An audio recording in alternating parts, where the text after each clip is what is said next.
დიახ, დამაგვითხარიშავი. ესე იგი რაღაცას ამობს. კურსი ამ ზურა კურსი კიდე შენ ვისნებ დიდი ხანიაო, მაგრამ ეს განსაკუთრებით დამიახლოვდა მე მას შემდეგ რაც დავიწყე მუშაობა პრეზიდენტის ადმინისტრაციაშიო.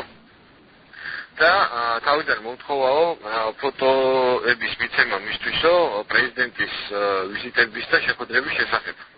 და ამაში გარკვეულ საზღაურს მისდიდაო. მე გარკვეული პერიოდის მერე მითხრაო რომ ამ ფოტოებთან ერთადო გამეკეთებინაო კომენტარებიცო.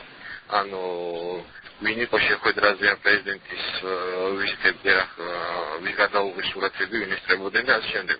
და ამასო გამიზარდა ანაზღაურებო.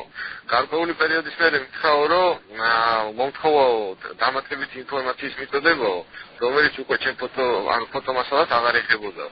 და მივხვდიო რომ სპეცსამსახურებთან მქონდაო კავშირიო, თან ვიცოდიო რომ სურათებს რომელსაც მევაზრდი მოსკოვში აგზავნიდაო და უთხარი უარიო, მაგრამ მან მითხრაო რომ ეს სურათები რაც მისთვის ჰქონდა მიცემული, ამაში ფული მქონდა აღებულიო და ხელმოწერით ჰქონდა დადასტურებულიო და მითხრაო რომ ამას შემსაზიანოდ გამოიყენებდაო. ამის მერე შეთანხმდაო უკვე დაშანტაჟებისო და იძლებული ვიყავი რომ დამსახურებოდიო და ურთიერთობა გავაგრძელიო.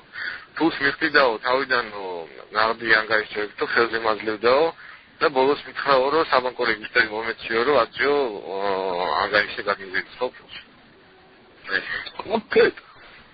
კონკრეტ ნაბაზე მეტი უნდა იყოს. არაფერი ამაზე მეტი. ამაზე მეტი არც უნდა იყოს. და შეხواشიო ამციროთ ის სატელეფონო საუბრების გახსენი არ გახსენი. გახსენი ის პოსტაზე რო არის ლაპარაკი? ხო. მე შევამცირე ეგ. შემცირებული ვარიანტი მაქვს და ეშაში მოусმინა და მითხრა რომ ხوار გავზარდოთ და მე უცხარი რომ ეს ჯერდია მოგიწევს მეთქი. სულ სატელეფონო საუბრები საერთო ჯამი აღებული გამოდის 3 წუთი და 10 წამი. იყოს ყველაფერიც იყოს მოგიწევს მოხდა. აღიარება გაქვს, თოლმაც აღიარა? ეხა მე წამოვედი რომ ადეიშუამის ამომიტანე მაჩვენეო და ცოლიც მზათაიდო გველაპარაკოს და ველი ცოლს მივხედა. კაი კაცი. კარგი.